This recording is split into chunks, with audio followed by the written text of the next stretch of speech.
Irmão, eu convido vocês para abrir as suas Bíblias no livro de Atos dos Apóstolos, capítulo 1, verso 8.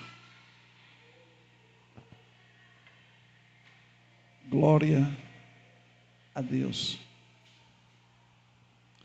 Atos dos Apóstolos, capítulo 1, verso 8. Olha só o que diz a palavra do Senhor. Mas receberão poder quando o Espírito Santo descer sobre vocês, e serão minhas testemunhas em Jerusalém, em toda a Judeia, Samaria e até aos confins da terra. Amém. Só esse versículo. Bom, o livro de Atos, ele relata quando Jesus ele ressuscita, aparece para os apóstolos e ele dá uma das últimas lições, porque ele foi 3 anos, irmão, ensinando. Preste bem atenção, foi 3 anos instruindo, 3 anos discipulando, 3 anos demonstrando, e agora chegou a vez dos apóstolos. Eles, em primeiro lugar, nasceram de novo, porque quando Jesus aparece para ele, a Bíblia diz que Jesus soprou sobre ele o Espírito Santo. Quando Jesus soprou e o Espírito Santo passou a habitar dentro deles, eles nasceram de novo. Eles nasceram de novo, eles tinham autoridade no nome de Jesus, porque Jesus disse lá em Marcos: ide por todo o mundo, pregar o evangelho a toda criatura. E no versículo 17 ele diz: os sinais seguirão aos que creem. Então eles eram nascidos de novo, tinham autoridade no nome de Jesus, mas faltava somente poder. É igual aquela pessoa que já aceitou Jesus, ela tem autoridade no nome de Jesus, mas ainda não é batizado com o Espírito Santo. Tem alguém aqui essa noite que está assim? Quem não é batizado com o Espírito Santo? Todos aqui já são, né? A irmã já é? É não? Crê que você pode ser hoje? Ah, glória a Deus. Então olha só, eles eram nascidos de novo. Além de ser nascidos de novo, eles tinham autoridade no nome de Jesus. Mas agora o Senhor disse: mas recebereis poder. Ele não mandou você pedir, não. Ele mandou você o quê? Receber. Irmão, tudo que Deus quer de nós é que a gente tem que aprender a parar de pedir e aprender a receber. Você não é um mendigo não, irmão. Um mendigo que vive pedindo. Fiquei na UPA lá de 18 da noite até as 4 da madrugada. Eu perdi as contas de quantas pessoas entrou lá pedindo. Minha esposa ia lá, tomava medicação, aí o médico dizia: 40 minutos você volta. E a pressão não abaixava. Aí, quando tomou a primeira medicação, aí o médico disse: se você demora mais um pouquinho, você ia sofrer um infarto. Porque a pressão dela chegou a 20, passou dos 20, estava 21 quando chegou lá. E depois ela volta de novo e toma outra medicação e nada de baixar. E foi dando a 10 horas, 11 horas, 12 horas, meia-noite. E eu perdi as contas de quantos mendigos, irmão, entrou ali. O mendigo, ele só sabe pedir. Tem gente que só sabe pedir. Mas você sabia, irmão, que Deus não quer você pedindo? A Bíblia diz, irmão, que é melhor dar do que receber. Deus, irmão, quer que você tenha com abundância para que você possa dar. Você sabe por que a maioria de crentes não tem? É porque não aprendeu a dar. Por isso que fica passando problemas. Irmão, a Bíblia diz que Deus dá semente ao semeador. Deus não vai dar semente a quem não semeia. É uma lei, irmão. A Bíblia diz: Deus dá semente ao que semeia. Então, irmão, Deus deu poder aos discípulos. Por isso que ele diz: mas recebereis poder quando o Espírito Santo descer sobre vocês. Preste bem atenção, ele já tinha o Espírito Santo dentro, mas não tinha o Espírito Santo sobre. batismo com o Espírito Santo é chamado de revestimento de poder. Agora, irmão, você sabia que há muitas pessoas que é batizado com o Espírito Santo, mas não tem consciência do poder que eles têm? Sabe por quê? Porque nós olhamos muito no lado natural, esquecemos do lado espiritual. Irmão, Deus é Espírito, você é Espírito, o Espírito Santo é um Espírito, a palavra é Espírito. Em João capítulo 6, verso 63, olha só como a palavra é Espírito. Olha só o que diz a palavra do Senhor. Evangelho, segundo escreveu São João, capítulo 6, verso 63.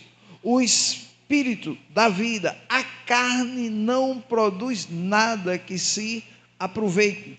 As palavras que eu disse são Espírito e vida. Além dela ser Espírito, ela gera vida. Irmão, você é um Espírito, por isso que João 4, 24, olha só o que diz. Evangelho, segundo escreveu São João, capítulo 4, verso 24, ele diz: Deus é o quê? Espírito. Por isso, irmão, que a gente nunca viu Deus. Por isso que Moisés nunca viu Deus. Por isso que ninguém nunca viu Deus. A Bíblia diz: ninguém viu a Deus na sua plenitude. A palavra Espírito é comparada igual à palavra grega que é chamada de ruach. Ruach é igual ao vento. Você sente o vento, mas você não vê o vento. Tem culto que nós sentimos a presença de Deus, mas não vemos Deus. Por isso, irmão, que Deus é Espírito. Aí ele diz: é necessário que os seus adoradores adorem em Espírito e em... Por isso que a maioria das vezes o seu corpo não quer vir para a igreja. Ele diz: está cansado, estou fatigado, estou cansado. Irmão, ninguém adora a Deus com o corpo, não. Você adora a Deus com o Espírito. O Espírito que está aqui dentro, ele tem prazer de ouvir a palavra de Deus, de conversar com Deus, de ler as Escrituras, de orar. Ele tem prazer de adorar a Deus, porque foi para isso que ele foi feito. Mas a carne, irmão, não. Por isso que aqui é lá uma batalha dentro de você para vir para o culto. Por isso que é uma batalha, irmão. Por isso que o diabo faz de tudo para você não vir para o culto. Muitas vezes está tudo tranquilo, quando chega bem pertinho do culto tem um problema. Irmão, o diabo tenta fazer de tudo para você não adorar o Senhor. Só basta você ler Mateus capítulo 4, o diabo queria adoração para ele. E o que foi que Deus disse? Ei, só o Senhor teu Deus adorarás, e só a Ele servirás. Então, irmão, o diabo, ele quer adoração, mas a minha adoração, a sua adoração agora está reservada especialmente para aquele que merece a honra, a glória, o louvor e a adoração. Então, irmão, por isso que ele nos revestiu do seu poder. Agora, para que ele nos revestiu do seu poder? Atos, capítulo 10, verso 38. Olha só, para que ele nos revestiu do seu poder. Como Deus ungiu Jesus de Nazaré, com o Espírito Santo e com poder. Irmão, há um poder de Deus na sua vida. Quem está falando isso daqui é Pedro a Cornélio. Ele diz: como Deus ungiu Jesus de Nazaré, com o Espírito Santo e com poder, e como ele andou por toda parte, fazendo bem e curando a todos oprimidos do diabo, porque Deus estava com ele. Diga assim: Deus também está comigo. Então, irmão, agora, olha só como é que nós podemos ler esse versículo. Como Deus ungiu essa igreja de Filipe Camarão, com o Espírito Santo e com poder. E como nós vamos andar por toda parte, fazendo o bem e curando a todos oprimidos do diabo, porque Deus é conosco. A missão é a mesma, irmão. A unção é a mesma, a palavra é a mesma, o nome é o mesmo, o Espírito é o mesmo. Agora, sabe o que está faltando em nós, irmão? É ousadia. Você sabia que a Bíblia diz que em Atos, capítulo 4,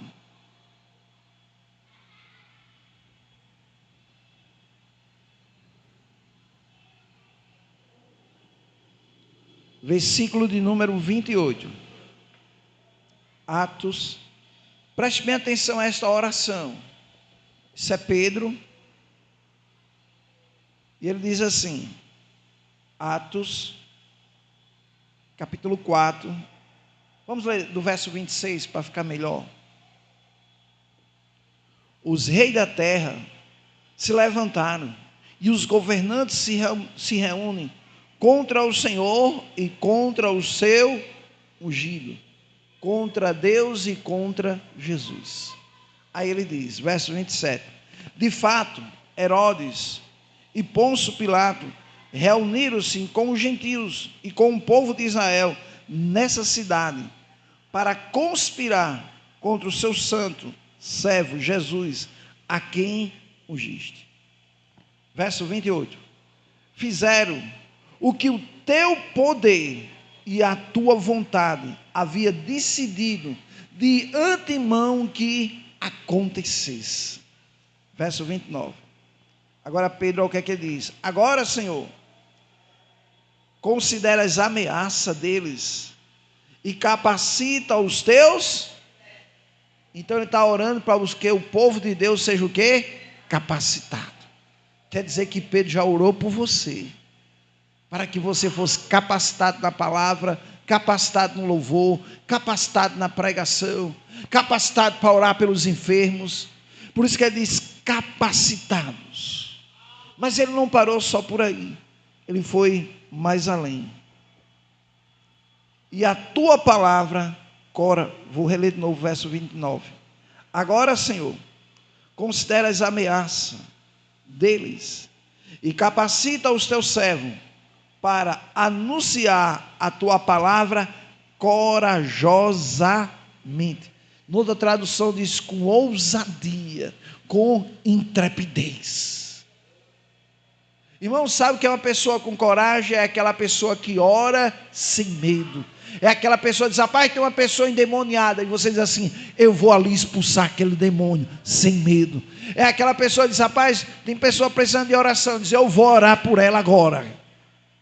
Corajoso, uma mulher corajosa, um homem corajoso. Aí ele diz, verso 30, estende a tua mão para curar, realizar sinais e maravilhas, por meio do, olha só, do nome do teu santo servo, quem? Jesus.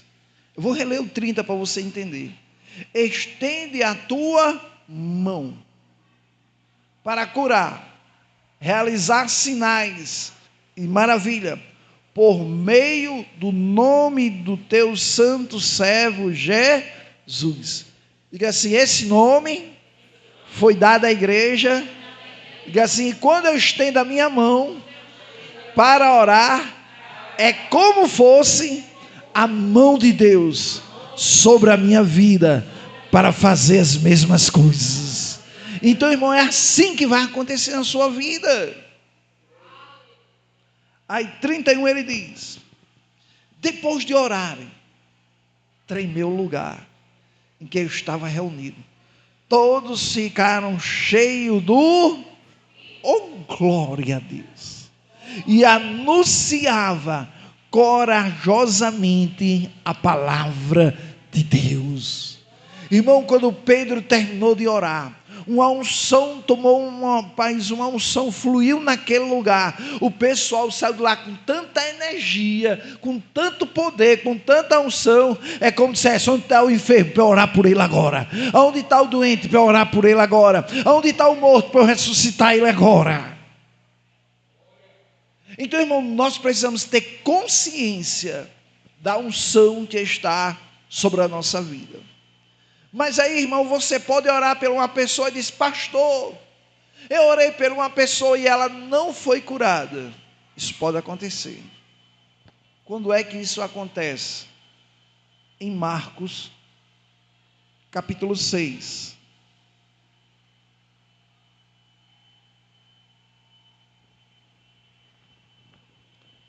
Marcos 6, verso 1. Preste bem atenção, irmão, que quando você for orar, isso pode acontecer na sua vida e você vai dizer assim: e a palavra não funciona? E a minha fé não funciona?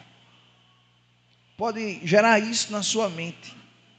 Mas olha o que diz Marcos capítulo 6, verso 1. Jesus saiu dali e foi para a sua cidade, acompanhado dos seus discípulos. Quando chegou o sábado, começou a ensinar na sinagoga, e muitos dos que ouviam ficaram admirados de onde lhe vêm essas coisas. E perguntou ele: que sabedoria é esta que lhe foi dada? E estes milagres que ele faz? Verso 3. Não é este o carpinteiro, filho de Maria, irmão de Tiago, José, Judas e Simão? Não estão aqui conosco também suas irmãs? E ficavam escandalizados por causa dele. Os próprios irmãos se escandalizavam com Jesus. Verso 4. Jesus diz: só em sua própria terra, entre os seus parentes e em sua própria casa, é que os profetas não têm honra. Esse pessoal diz assim: santo de casa não faz milagre. Porque as pessoas, como você é de casa, você for orar pelos de casa, não, chama o pastor. É porque as pessoas não acreditam em você. Isso aconteceu com Jesus. Jesus está explicando que os de casa, muitas vezes você é honrado pelos de fora e os de casa não lhe honram. Muitas vezes o pessoal acredita na oração, os de fora, mas os da sua casa não acreditam se você for orar por eles. Aí olha o que Jesus disse, verso 5. E não pôde fazer, irmão, não é que ele não queria, é que ele não pôde. O que é que não pôde? Ele diz: e não pôde fazer ali nenhum milagre, exceto impor as mãos sobre alguns doentes e curá-los. Por causa de quê? Verso 6 responde: e ficou admirado com a incredulidade deles. Irmão, o que proíbe de uma pessoa não ser curado é a sua própria incredulidade. É quando você não crê no poder da oração. É quando você não crê na palavra de Deus. Irmão, é quando nós damos crédito mais à circunstância do que à palavra. Porque quando os problemas vêm, irmão, a gente diz logo assim: não vai dar certo não. Vai dar certo não. Quando os problemas se levantam, irmão, a gente já pensa logo em desistir, em parar. Mas, irmão, é nesse momento que você tem que colocar a sua fé em prática. É nesse momento, irmão, que você vai entender o poder que há dentro de você. É nesse momento, irmão, não é você que vai correr desse problema, não. É você que tem que botar o diabo para correr. É você, irmão, que tem que se levantar como um gigante na fé. O diabo quer ver você abatido, o diabo quer ver você triste, o diabo quer ver você nas esquinas, o diabo quer contar a sua derrota, mas ao contrário, os seus inimigos vão contemplar a sua vitória. Mas para isso, irmão, eu não posso ficar calado. Tem gente que só fica calado, só abre a boca para chorar. Não é errado chorar não, irmão. Mas depois do choro, enxugue suas lágrimas e agora decida louvar o Senhor, decida engrandecer o Senhor, e depois das lágrimas diga: Senhor, eu creio na tua palavra, eu creio que não é assim como o diabo diz, é como tua palavra diz. Então, irmão, desistir é muito fácil, irmão. Parar é muito fácil. Por isso que só houve dois que entrou na terra de Canaã, Josué e Caleb. Mas a terra foi prometida para todo Israel, não foi só para dois. Por isso que na igreja não é do mesmo jeito. Você vai ver uns que estão contando vitória e outros contando derrota. Por quê? Porque quando os problemas vêm, pararam. Quando a circunstância veio, desistiram. Mas aqueles que perseveraram, contaram vitória. Quer ver um exemplo bíblico? Moisés, quando saiu do Egito, sabe o que foi que ele encontrou diante dele? Um grande mar vermelho. Agora imagine você com a grande multidão. Imagine se você fosse o pastor daquela igreja. Uma grande multidão diz: Moisés, você trouxe nós do Egito, Moisés. Olha aí o mar vermelho, tem um bocado de velhos, criança aqui, que não sabe nadar, Moisés. Talvez Moisés assim: rapaz, acho que não foi Deus que mandou tirar vocês de lá, não. Talvez pudesse vir dúvida na sua mente. Por quê? Irmão, é nesse momento que você vai descobrir o Deus que você tem, o Pai que você tem. Sabe o que foi que Moisés fez? Já que não foi eu que decidi, já que foi Deus que mandou eu tirar vocês de lá, então vou conversar com ele. A Bíblia diz, irmão, que Moisés orou ao Senhor: Senhor, ó o mar vermelho. Moisés, por que você está aí, Moisés? Se levante, você tem um cajado na mão. Pega o cajado, Moisés, e toque as águas, e o mar vai se abrir, e o meu povo vai marchar. Irmão, Moisés nunca viu alguém pegar um cajado, colocar na água, e o mar se abriu. Mas sabe o que levou Moisés a crer? Porque a Bíblia diz que a fé vem pelo ouvir, e o ouvir a palavra de Cristo. Então quando ele ouviu, irmão, ele não deixou que dúvida entrasse no seu coração, ele creu. Ele se levantou como um gigante. Quando ele toca o mar, irmão, pega o cajado e toca, o mar se abriu. E o que aconteceu? Miriam pegou um tamborim e começou a tocar, e o pessoal começou a louvar, e sair, irmão, atravessando o mar vermelho, em terra seca. Por quê? Porque confiaram em Deus. Talvez muitos que estavam ali pensaram em voltar para o Egito. Por isso que tem muitos na igreja pensando em voltar para o mundo também, pensando que há solução. Não, irmão, lá fora só tem bebida, droga, destruição, morte. Lá fora, irmão, tem só o pecado que quer destruir. Lá fora tem um diabo, como diz João 10:10, que ele veio para matar, roubar e destruir. Mas aqui, no meio das dificuldades, no meio dos problemas, no meio das as tribulações, o Senhor diz para mim e para você: seja forte e corajoso, porque a vitória é certa. Por isso, por 4 vezes, irmãos, os irmãos leu essa passagem de Josué. 4 vezes, irmão, o Senhor diz a Josué: seja forte e corajoso. Sabe por que o Senhor disse isso a ele? Porque ele não sentia nem forte, nem corajoso. Ele não via uma pessoa forte, e ele não via nele um homem o quê? Corajoso. E o Senhor disse: Josué, seja forte e corajoso. Bota aí, Josué capítulo 1. Josué, capítulo 1. Preste bem atenção às vezes que o Senhor fala com ele. A primeira vez no versículo 6. Josué 1:6. Olha o que o Senhor diz: seja forte e o quê? Porque você conduzirá este povo para herdar a terra que jurei aos seus antepassados. Versículo 7. Somente seja o quê? Forte e muito o quê? Versículo 9 agora. Terceira vez, olha o que ele diz: não fui eu que te ordenei a vocês? Seja forte e o quê?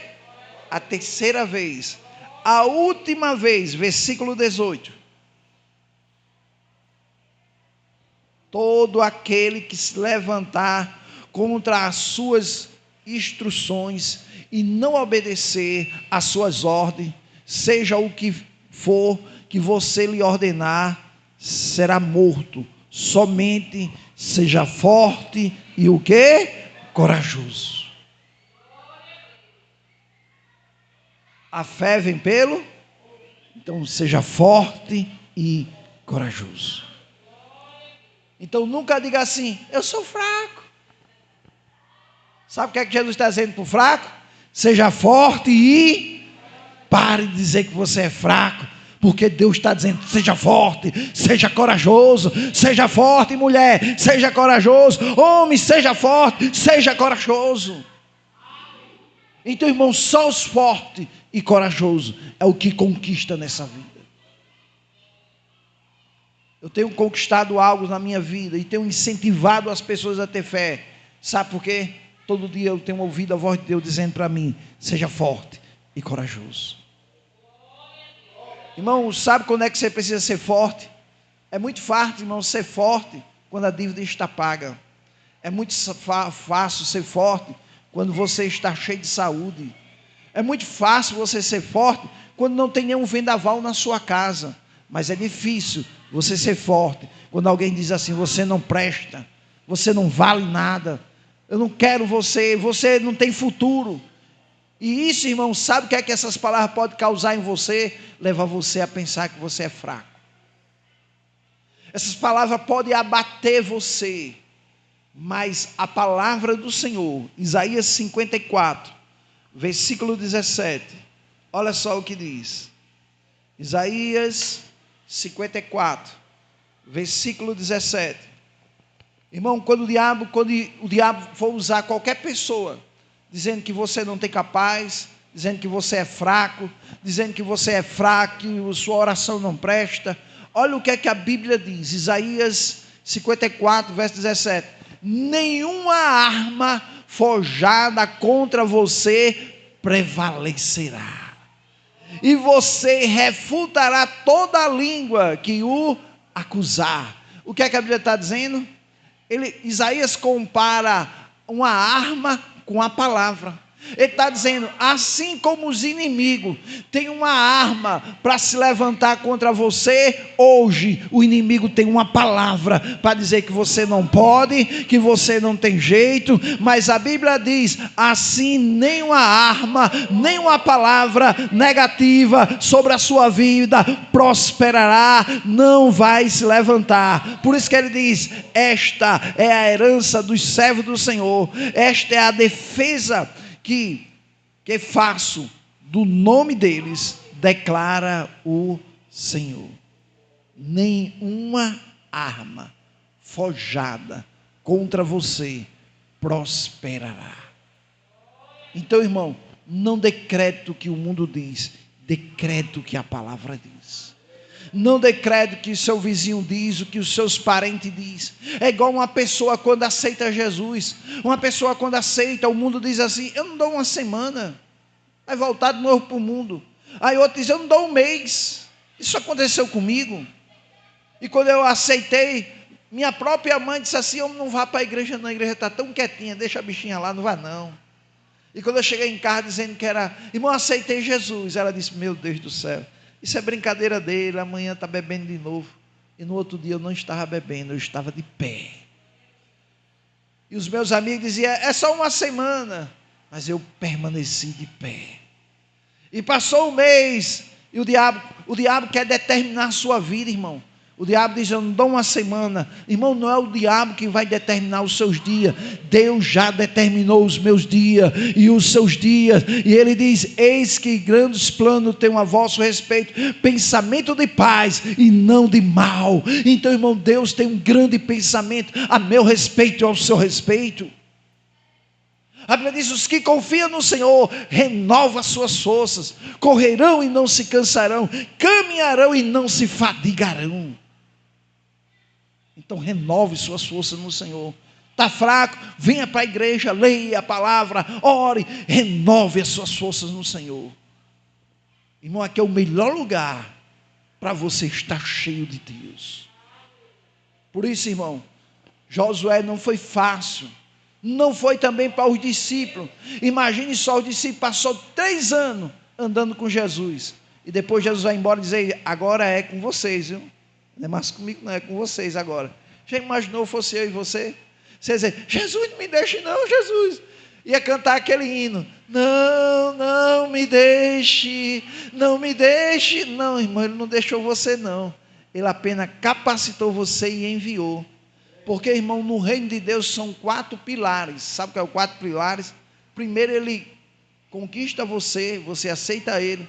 Segundo, você é consolidado. Terceiro, você é treinado. E em quarto, você é enviado. Então, irmão, por isso que ele diz, ide por todo o mundo e pregue o evangelho a toda criatura. Eu e você, irmão, somos essa pessoa que ele confiou para proclamar a sua palavra. Amém? Glória a Deus. Vamos ficar em pé.